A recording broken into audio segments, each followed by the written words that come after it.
Start करते हैं support material की, सप्लीमेंट्री मटेरियल की। और इस क्लास में हम ट्राई करेंगे कि मैं ज़्यादातर वर्ड प्रॉब्लम्स करूं। इससे पहले बेटा वेरी शॉर्ट आंसर और शॉर्ट आंसर में जितने भी क्वेश्चंस हों, अगर लगे कोई प्रॉब्लम है तो पूछ लेना। मेजरली आज मैं ट्राई करूंगा कि 36 से इन 45 टाइप के क्वेश्चंस में लॉन्ग शॉर्ट इन सबको कवर करूंगा, ठीक है, ताकि आप लोगों का कोई भी डाउट होगा। बेटा देखो, इस टाइप के क्वेश्चन ज़्यादातर हाईली चांस है केस स्टडी में देने के लिए। तो केस स्टडी में आएगा वो बहुत ज़्यादा मुश्किल क्वेश्चन नहीं आएंगे, लिमिटेड टाइप लैंग्वेज आएंगे। और जो लोग बेसिक में है ना, देखो यूं मत सोचना कि हमारे को नहीं आने वाला, ठीक है ना। जो आज से 3-4 साल पहले जो स्टैंडर्ड का एग्जाम आता था 2-3 साल पहले, वो बेसिक के आने लग गए हैं। और इस साल का पेपर बहुत अच्छा आया था। तो इसलिए एक्सपेक्टेशन आप यूं मत सोचो कि बेसिक ले लिया तो चीज़ें ईजी हैं, कर लेंगे, नहीं। If you want to score more you have to also study about it, okay ना, मतलब you have to work hard for it. चलो इंग्लिश बाजी खत्म करते हुए स्टार्ट करते हैं। सबसे पहले हमारी पिंकी जी। बेटा सीन क्या है कि पिंकी ने ना 40 मार्क्स स्कोर करे हैं टेस्ट में, और उसको 3 मार्क्स सही के लिए और 1 मार्क्स गलत। इस टाइप का क्वेश्चन आ जाता है। टाइप बना के अपने आप को समझना, जब भी मैं समझाऊं कहानी बना के समझना। 3 नंबर सही करेगी तो मिलेगा, 1 नंबर गलत करेगी तो कट जाएगा। और वहीं पे फिर 4 नंबर सही करेगी, 2 गलत करेगी तो फिर एक और केस है। मतलब 2 केस है, एक तो अगर 3 नंबर सही है तो एक केस है ये वाला, और एक केस है जहां पर 4 नंबर सही है और 1 नंबर 2 नंबर गलत पे है। मतलब अगर आपको 3 नंबर मिल रहे हैं, अगर आपको 3 नंबर मिल रहे हैं एक क्वेश्चन सही करने पे, तो एक कट भी सकता है अगर आप गलत कर रहे हो। और वहीं पे अगर आप 4 नंबर मिल रहे हैं आपको एक क्वेश्चन सही करने पे, तो उस केस में कटने के भी चांस ज्यादा है। तो पिंकी जो है ना, वो स्कोर कर रही है फिर से 40 नंबर। मतलब एक बार 40 इस सिचुएशन से करा और एक बार फिर 40 इस सिचुएशन से करा। तो बताओ उसके टेस्ट में कितने क्वेश्चन थे भैया, कितने क्वेश्चन थे, वो तो बहुत अलग सी चीज है। मेरे बात ध्यान समझना, इस टाइप के क्वेश्चन को ना यूं मत सोचना कब कौन से क्या चीजें बनाए क्या नहीं बनाए, बस शुरू कर देना। मेरी बात ध्यान से सुनो। 2 केस है। अब आपके जो नंबर आते हैं, अब देखो आप लोग क्या है ना कि कभी आपने मेजरली ऐसे टेस्ट नहीं दिए, ऐसे पेपर नहीं दिए जहां आपके स्कोर में डिडक्शन भी होती हो, मतलब नेगेटिव मार्किंग होती हो और आपका स्कोर कटता हो अगर आप क्वेश्चन गलत कर रहे हो तो। वरना आपको इसकी क्वेश्चन बड़ा आसान लगता। जैसे मान लो बेटा, सिंपल सी चीज है, जो इक्वेशन बनाने का फॉर्मेट है वो ऐसा है कि आपके जो नंबर आएंगे वो कैसे पता चलेगा कि, जैसे मान लो मैं अपनी बात कर रहा हूँ, मैंने 5 क्वेश्चन सही करे, एक टेस्ट था, 10 क्वेश्चन उसके अंदर थे टेस्ट के अंदर, 5 मैंने सही करे करेक्ट और 5 मैंने गलत करे रॉन्ग। तो 5 अगर सही करें और मान लो एक सही करने पे 2 नंबर मिल रहा है और गलत करने पे 1 नंबर कट रहा है, तो 5 अगर सही करें तो दो नंबर मिलेंगे उसके हिसाब से, लेकिन उसमें से कट जाएंगे। 5 ही क्वेश्चन गलत करें और 1 नंबर कटता है हर क्वेश्चन पे, तो 5 दूनी 10 माइनस 5 बन जा 5। तो मैं उस सिचुएशन में कहता मेरे 5 नंबर आए हैं। और यहाँ पर भी सेम यही चीज चल रही है। क्या चीज चल रही है देखो, इसको रिलेट करूंगा मैं, ठीक है ना। इस केस को रिलेट करो बिल्कुल एग्जैक्टली इसी तरीके से। ये बताओ सही करने के लिए कितने नंबर मिल रहे हैं, आप कहोगे भैया 3, गलत के कितने, 1 कट रहे हैं।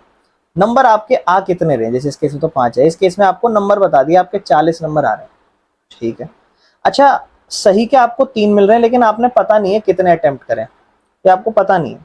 फॉर एग्जाम्पल एक्स आपके सही है, यहां लिख देना कि नंबर ऑफ करेक्ट क्वेश्चन या करेक्ट आंसर्स क्वेश्चन, मतलब ऐसे क्वेश्चन जो आपने सही करें वो एक्स है, और उसमें घटा दो कितने गलत करें। कितने गलत करें, वाई गलत करें, हमें नहीं पता कितने गलत करें, वाई गलत करें, और उसका 1 नंबर कटेगा। तो ये हमारी एक इक्वेशन बन जाएगा। और फिर दूसरा केस समझो, बिल्कुल इसी से तो रिलेट कर रहा हूँ। उस केस में 4 नंबर आपको मिलेगा अगर एक सही होगा, तो कितने सही करें, एक्स सही करें, गलत कितने करें, वाई गलत करें, और उस पर कितने नंबर कटेंगे, 2 नंबर कटेंगे, तब भी आपका स्कोर 40 आ रहा है। बन गई बेटा इक्वेशन। एलिमिनेशन लगाओ, सब्स्टिट्यूशन लगाओ, जो लगाना लगाओ, करने का तरीका समझो। ये सही गलत वाले क्वेश्चन इस टाइप के आते हैं। एक्स और वाई क्या मानना, जितने आपने सही करें जितने। अच्छा ये बताओ, number of questions attempted correct, जो आपने ऐसे क्वेश्चन जो करेक्ट अटेम्प्ट करें वो कितने हैं, एक्स। और नंबर ऑफ क्वेश्चन जो आपने अटेम्प्ट करे हैं रॉन्ग गलत, वो कितने, वाई। मैं कह रहा हूं यार मैंने टेस्ट दिया, 4 क्वेश्चन सही करे 6 गलत कर दिए, इसका मतलब क्या हुआ, आप लोग 4 सही करें 6 गलत करें, इसका मतलब ये हुआ टोटल क्वेश्चन 10 थे। तो यहाँ भी तो जो सही करें वो x है, जो गलत करें वो y है, यानी कि आपके जो क्वेश्चन है वो टोटल x प्लस वाई से पता चलेगा।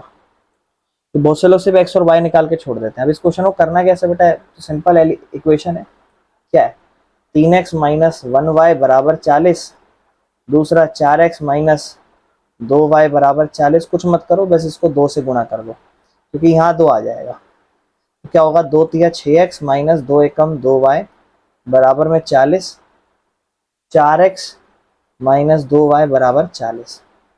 ये दोनों नंबर साइन से इन्हें अलग करना है, इसको प्लस करो, यानी कि ये माइनस था इसको प्लस करा, यहाँ पे माइनस था फिर इसको माइनस कर लेना पड़ेगा, यहाँ प्लस था इसको माइनस करना पड़ेगा। 6 में से 4 गए, 2x बच गए, माइनस और प्लस 2y और 2y कट गया, बराबर में 40 में से 40 कटेगा। ओके, ये क्या सीन बन रहा है बेटा, 1 सेकंड गलत करा, 240 जा 80 हो जाएगा, ठीक है। 80 में से 40 गया, 40 बच रहा है, ठीक है।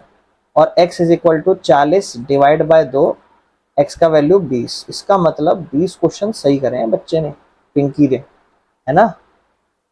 पिंकी, आपके 20 क्वेश्चन सही हैं बेटवा, ठीक है। चलिए अब गलत बात देखते हैं। 3x माइनस वाई, और इक्वेशन किसी भी इक्वेशन पे चले जाओ, पहली इक्वेशन पे चले जाओ, ये पहली जो आपकी ना, इस पे चले जाओ। इसमें x की जगह 20 लिख दो, 3 इंटू इस जगह 20 माइनस वाई बराबर 40, 320 जा 60 माइनस वाई बराबर 40, वाह, माइनस वाई को उधर भेज दो और 40 को उधर भेज दो, तो 60 माइनस 40 बराबर में y।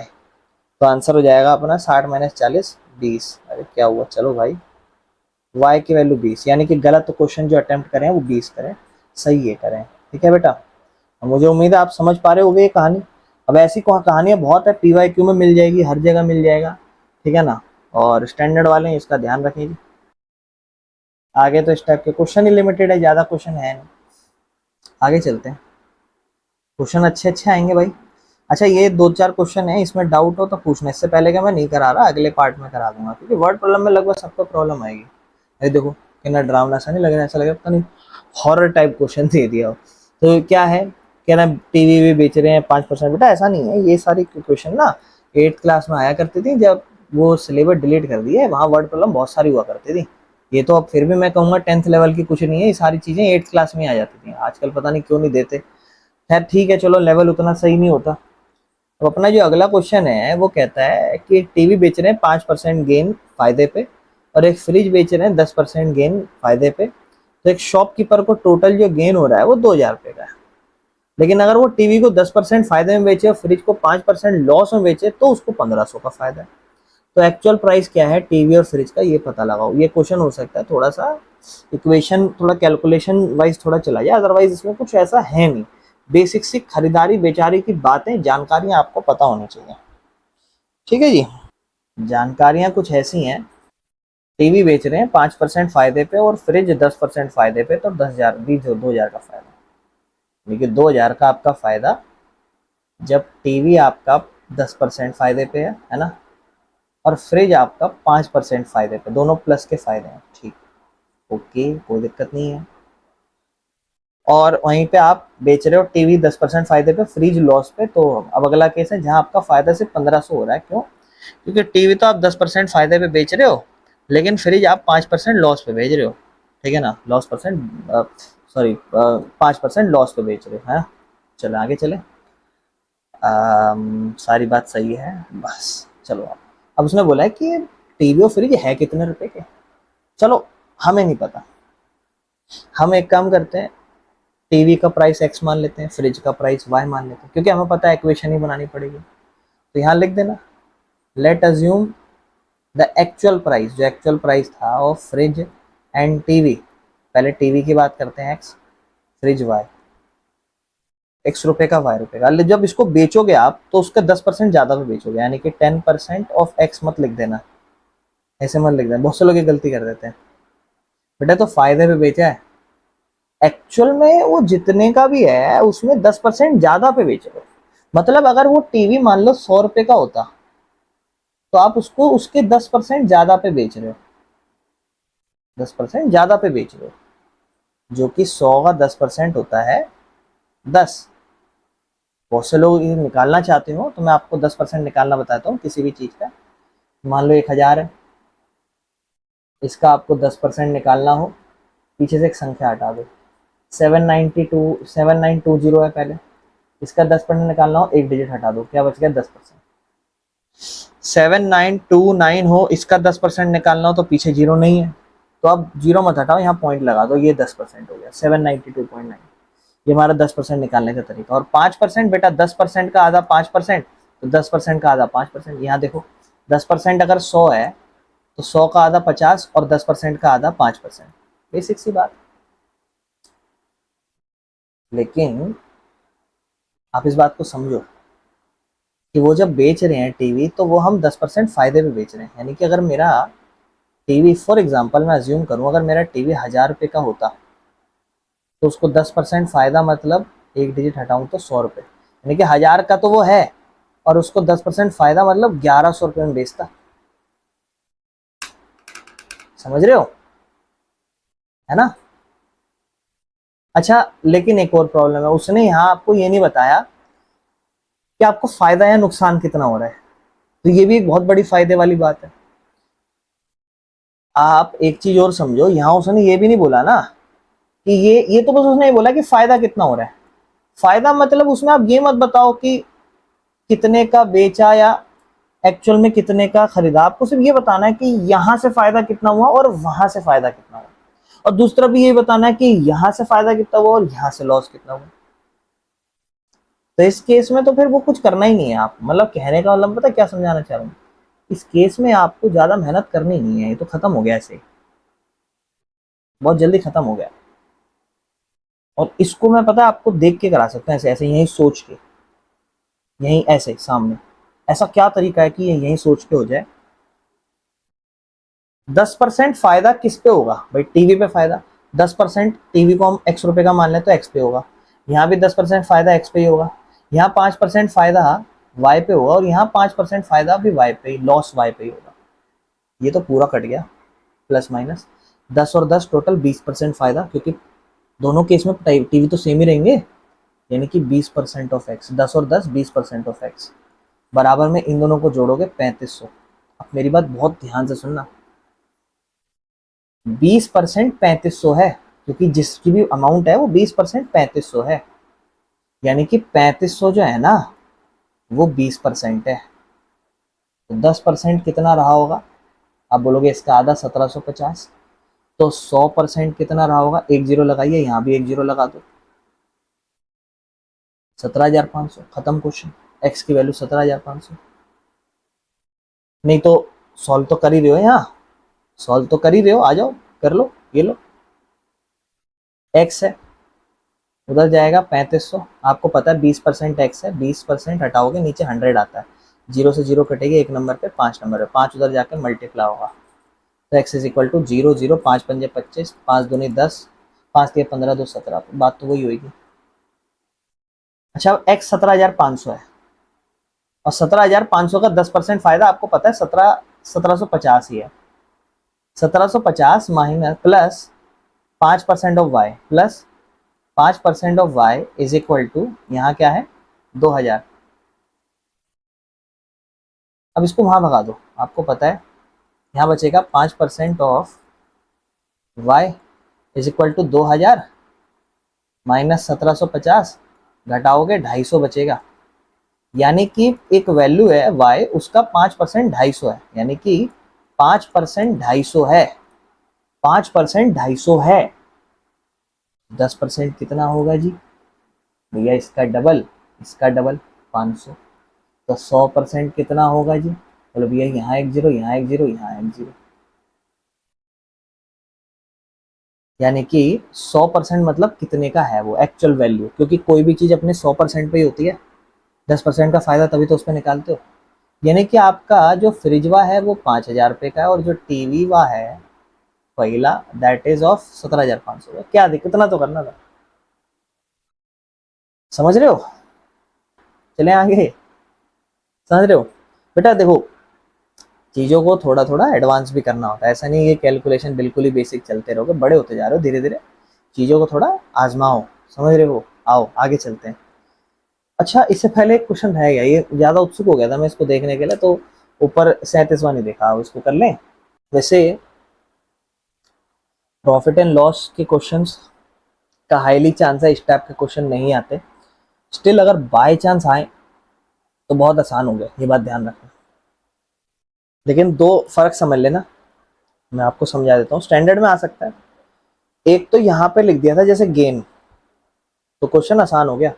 लेकिन मे भी ऐसा हो सकता है कहीं कहीं पे आपको ऐसा ना लिखे, वो बोले कि एक चीज को मैंने 10% के फायदे में बेचा, दूसरी चीज को मैंने 5% के फायदे में बेचा, और टोटल सारा माल मिला के मैंने इतने रुपए में बेचा।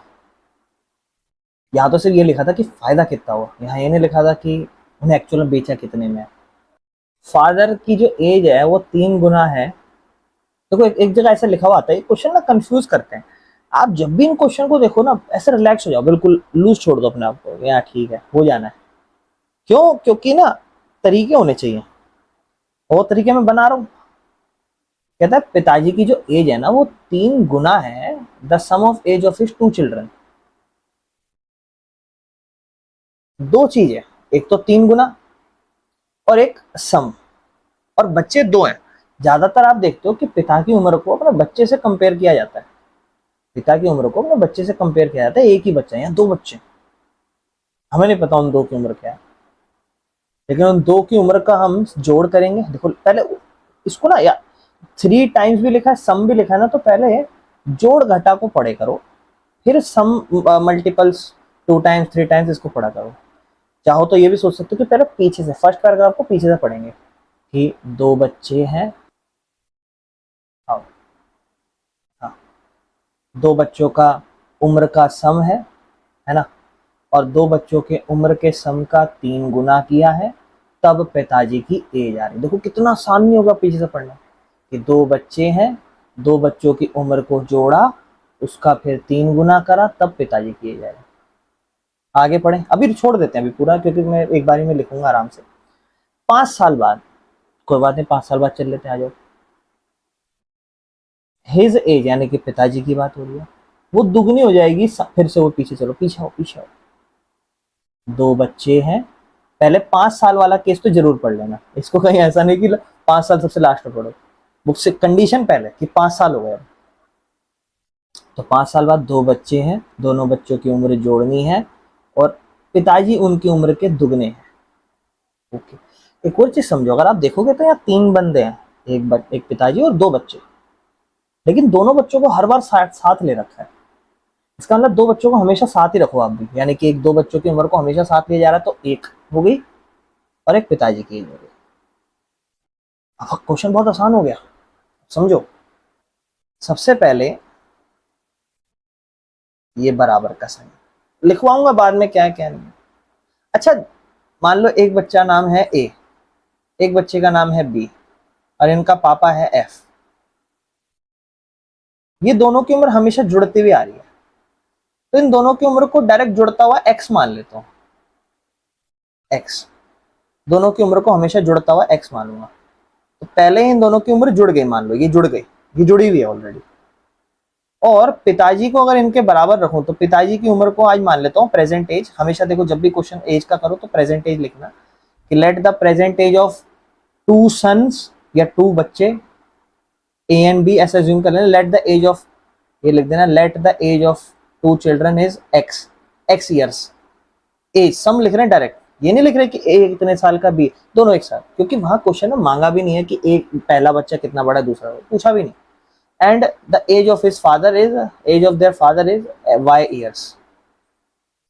अब उसने बोला है कि अगर आप दोनों बच्चों की उम्र को जोड़ो, ये एक्स हम जुड़ी हुई मान रहे हैं, जोड़ो, तो आपको क्या कह रहा है कि उन बच्चों की उम्र को जोड़ो तो पिताजी उनका 3 गुना है। मतलब बच्चों की उम्र आज हमने जोड़ भी दी, लेकिन पिताजी की जो उम्र है ना वाई, पिताजी की जो उम्र है वाई, वो अभी भी, पिताजी की जो उम्र है वाई, वो अभी भी 3 गुना है। और तराजू अगर हम रखें, तो ये हमारे बच्चे हैं, दोनों की उम्र जोड़ ली, और ये पिताजी है, और तराजू में पिताजी अभी भी हैवी पड़ रहे हैं, नीचे की तरफ झुक गए, मतलब हैवी है। बराबर करने के लिए बच्चों को भी हैवी करो, पिताजी 3 गुना है, बच्चों को भी 3 गुना करो, पहली इक्वेशन। समझ रहे हो? अगर आपकी एनसीईआरटी भी क्लियर नहीं हुई ना, तो यहाँ से भी बहुत सारी चीजें मैं बिल्डअप करा सकता हूँ, इसलिए बहुत स्लो जा रहा हूँ, ताकि एज का इसके बाद कोई भी क्वेश्चन है ना, आपको लगे भैया कुछ नहीं है एज का क्वेश्चन, रिलैक्स रहना। सबसे पहले एज का क्वेश्चन देखना है, क्यों शक्ल बनानी है, अरे तू फिर आ गया ऐसे, मतलब ठीक है, वो कोई बहुत बड़ी चीज नहीं है। हाँ, पर अच्छे अच्छे क्वेश्चन आ जाते हैं, ऐसी बात भी नहीं है। आओ, इसके बाद अब 5 साल, अब देखो बेटा, यही होगा, या तो 5 साल पहले जाते हैं बाद में आते हैं, तो पहले 5 साल बाद आते हैं। अच्छा, दोनों की उम्र को आज जोड़ रहे हैं तो x साल है, ठीक है। अब यहाँ प्रॉब्लम हो सकती है, ध्यान रखना, इसका आंसर भी चेक कर लेंगे, यहाँ कंफ्यूजन हो सकती है। अच्छा, मान लो अभी पहला बच्चा जो भी है, क्योंकि यहाँ बेटा समझो, मेरी बात समझना, यहाँ अगर आप एक चीज समझो, अगर मान लो फॉर एग्जाम्पल पहला बच्चा 10 साल का था और दूसरा बच्चा 12 साल का था, दोनों की उम्र जोड़ के आपने 22 लिख दी, यानी कि इसको आप x मान रहे हो। लेकिन 5 साल बाद तो ये भी 5 साल जुड़ेगा और ये भी 5 साल जुड़ेगा, तो 5 साल बाद दोनों की उम्र को जब आप जोड़ोगे तो इसकी उम्र 15 हो जाएगी और इसकी उम्र 17 हो जाएगी, और टोटल जुड़ के 32 हो जाएगी। यानी कि अगर हम अभी मानते तो x मान रहे हैं, तो 5 साल बाद यूं मत सोचना कि उम्र दोनों की x+5 हो जाएगी, ये बहुत बड़ी प्रॉब्लम है, ये बात ध्यान रखना। ये मत सोचना कभी भी कि दोनों की उम्र सिर्फ x+5 होगी। भाई दो बंदे हैं, दोनों जुड़ रहे हैं, जब 5 साल हो जाएंगे तो 5 साल भाई जो x है ना, ये x में से 5 नहीं जुड़ेगा, x में 10 जुड़ेगा, क्योंकि एक की भी 5 साल बढ़ी, दूसरे की भी 5 साल बढ़ी, और पिताजी तो एक ही है भाई, तो उनकी तो सिर्फ 5 ही साल बढ़ेगी, लेकिन बच्चों का जोड़ लिख रखा था तो इसलिए 2 बार, एक बार 2 बार। अब 5 साल बाद ये कहानी हो गई, पिताजी आए, बोले क्या है, बोले पिताजी अब आप हमसे दुगने हो। पिताजी बोले अच्छा मैं तुमसे दुगना हूँ, मतलब ये पिताजी दुगने हैं, तो बराबर करने के लिए इसको भी दुगना करना पड़ेगा। बन गई दूसरी इक्वेशन, दो इक्वेशन बन गई, इक्वेशन खत्म।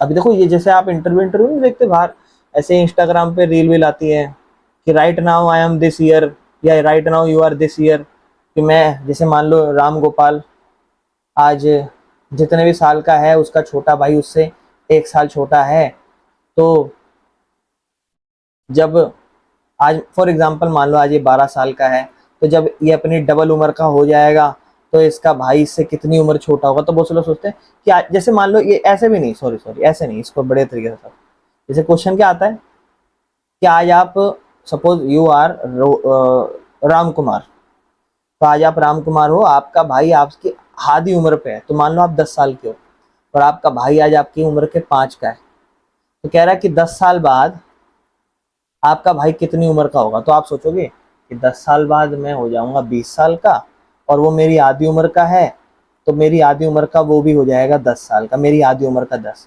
जबकि ऐसा नहीं है भाई, फर्क सिर्फ 5 का है। जब आप 20 के हो जाओगे तो वो 15 का होगा, वो भी तो 10 साल जुड़ेगा।